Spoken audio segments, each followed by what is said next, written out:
Hey, this is Dr. Kathleen Weidenfeller, and this is the companion video to episode 4 of the Flute Suite. I describe a lot of exercises in that episode that I do with my students when I'm teaching scales, and I thought it might help for you to hear the exercises. I'm here by myself today, as you can see, but these are exercises that you can and should do with a partner or a student, or maybe even an ensemble. But at least I want you to hear what I'm talking about so that you can understand just how simple these exercises are. As in the episode, I'm going to start with the way I teach scales by using tetrachords. And like in the episode, I'm going to start in G major, so simply playing the first 4 notes of the G major scale, which is a whole step, and a half step.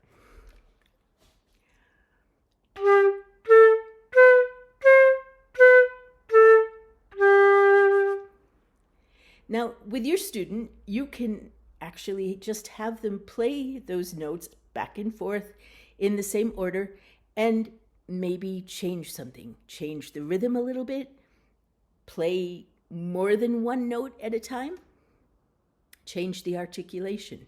So just play it a little bit differently.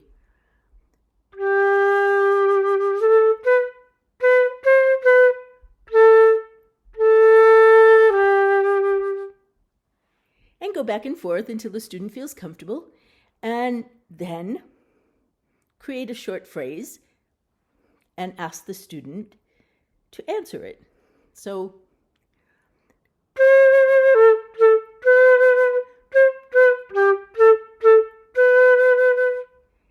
and your student might play back.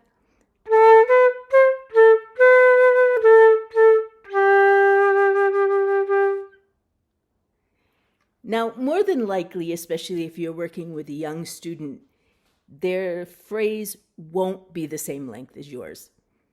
So you can ask them, was your phrase longer or shorter than mine? And if they're unsure, do it again and ask them to listen. You might need to work on this a little bit, and I wouldn't do this exercise with a young student for more than 5-10 minutes at a time. It can be a project over several weeks. Once they're able to do that and they feel comfortable doing that, great. By that time, you may be ready to go on and play the top tetrachord. So the 2 tetrachords are separated by a whole step. So we go from C to D.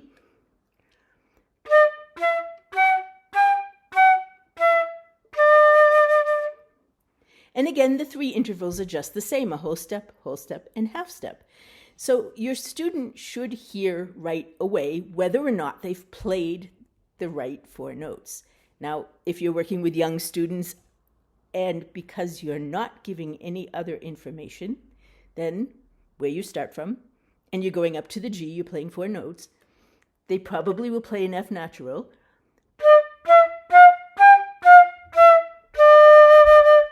But they should hear right away, too, that that's not the same. It might take questions from you before they actually recognize that, oh yeah, I need to switch the F to an F sharp. But lead them along a path to discovery rather than giving them the answer. You're going to guide them towards the answer, but not give it straight to them. And that way they discover it. And again, up on the top, you can play ping pong back and forth until you hear that the student feels comfortable with those 4 notes, and then have them play the whole scale from top to bottom. Once they've done that, play the triad. So, now, I sometimes just have the student first play the triad, and then say, okay, so we're playing 2/3, and if we were to add a 3rd on top of that D, it would be an F sharp. Surprisingly, my youngest students, very often, I don't even need to tell them or ask too many questions before they play the F sharp. And sometimes when I'm teaching triads, they play the F sharp without me even asking before they play the octave at the top. So it's not a big stretch at all, even for young students, to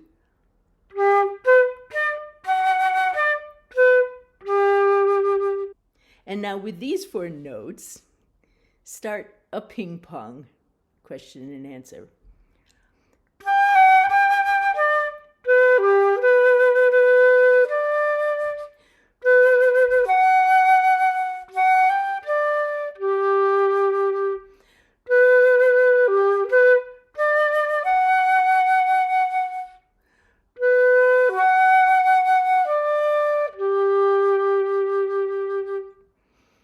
Once that sounds natural, you can hear when the student's not thinking about what they're playing next, but they're just answering you.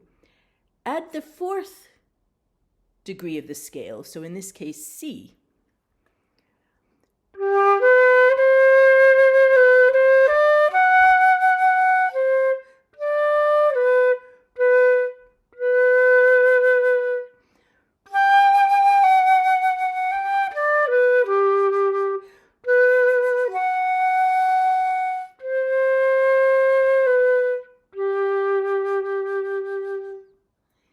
And emphasize those 2 wonderful half steps. Emphasize the tritone.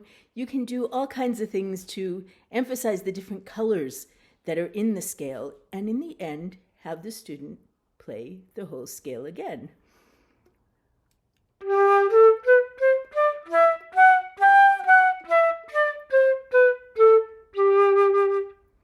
And you should hear a difference. The next exercise that I talk about is the 4th exercise. And we always think of 4ths and 5ths as being a difficult interval on the flute, difficult intervals on the flute, and they are. So when you start this exercise, and I often do this exercise as a warm-up in the morning, stay in the low register and just play around with the 2 notes for a while. I'll show you in a minute that as soon as we start adding more notes, we get more intervals. So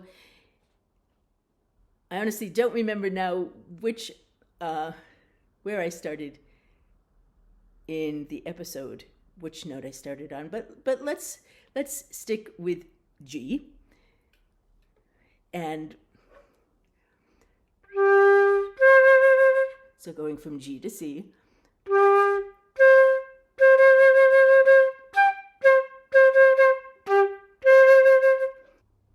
Now, as you do this exercise, and actually the previous exercise too, you can introduce all kinds of different articulations and tone colors, extended techniques. So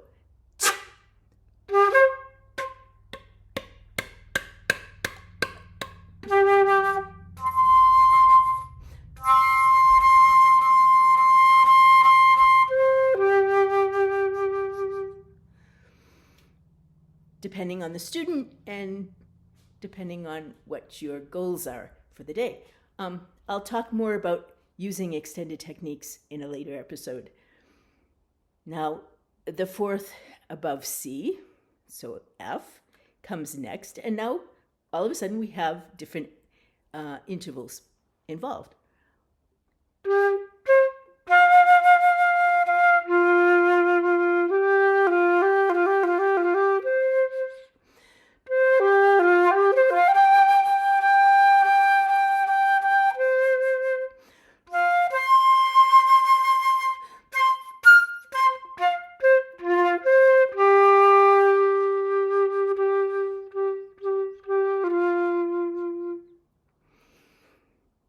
I like to think of this exercise as sort of a stretch in the morning. When I find that something's not working, I might lean into it, explore it a little bit. If my sound doesn't sound right, I might try different colors. If my articulation isn't working the way I want it to, I might try different articulations. But to continue, the 4th above the F, B flat.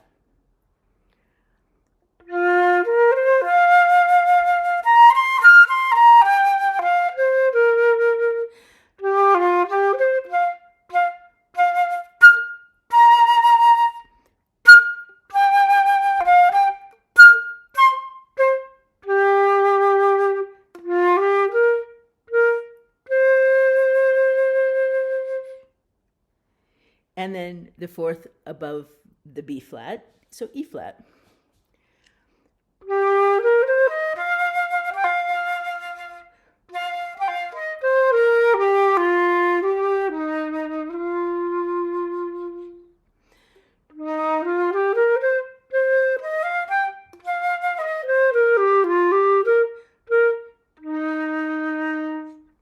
And as you can hear, now we've played an E flat pentatonic scale. Now, one game that you can play with your students when you've gotten this far is to first ask them to play the E flat pentatonic scale, and then ask them to play the C minor pentatonic scale, which of course has the same notes. It just ends on a different note, or it emphasizes a different note as the tonic of the scale. And in this way, we're encouraging them to listen to how the same group of notes can create a different tonal identity just by shifting the way we use the notes. So if I were to play a short melody in a C minor pentatonic scale,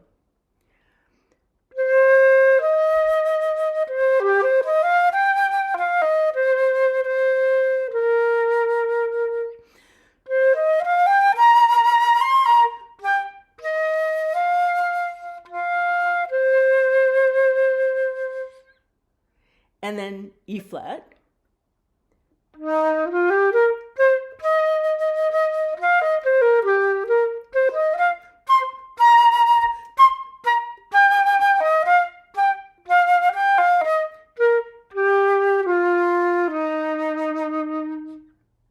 we can right away hear that the same group of notes sounds completely different.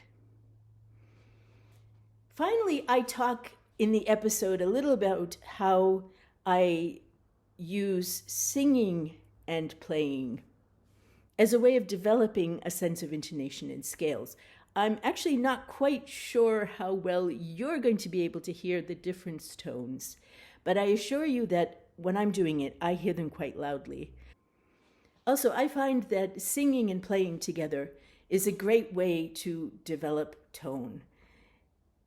It helps you become very aware of the muscles that we need for support, to understand just how open and relaxed our throat needs to be. And of course, as I said, it develops a great sense of intonation. So you can first start, and I'll stay in G major, you can first start just by singing and playing each note. If you haven't ever sung and played, first you're going to have to start from the very beginning, and it'll take a little while to understand how the voice works as opposed to your flute tone, and to be able to move in different directions, for example. And I will give you a link to here, and you can find it in the notes for the episode as well, to a video where you can find a great exercise as to how to learn how to sing and play. I'll show you briefly what I do. Just have the student play the G, and G is often a good note to start on, and then to sing that G. Ooh. I sometimes encourage them to put their finger under the lip just so it feels as though they're making a flute embouchure. Ooh, ooh. And first of all, not even trying to get a sound on the flute.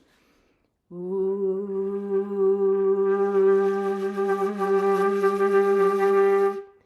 And then add more air and more support until they can combine the voice and the flute sound.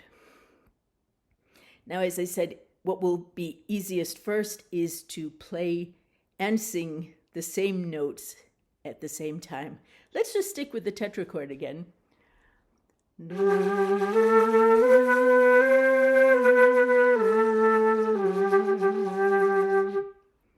Now, once you're able to do that, you can start practicing singing G, or the tonic of the scale, and switching the flute note. What you might have to do in the beginning is to continuously come back to the G. So,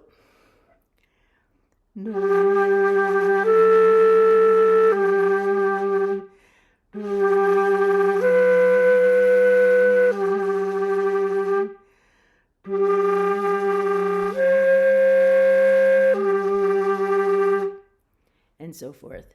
And then maybe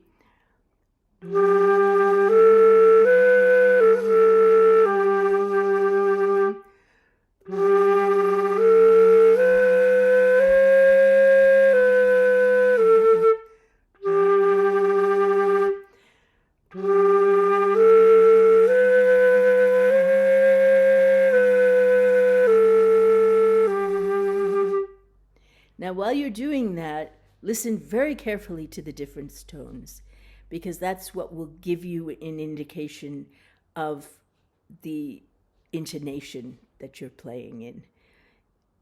If you can keep the difference tones in tune, then you're learning the degrees of the scale and where they actually sit on the flute. I hope this helped a little bit to explain the exercises, and let me know what you think. And thank you for watching, and thank you for listening. Bye for now.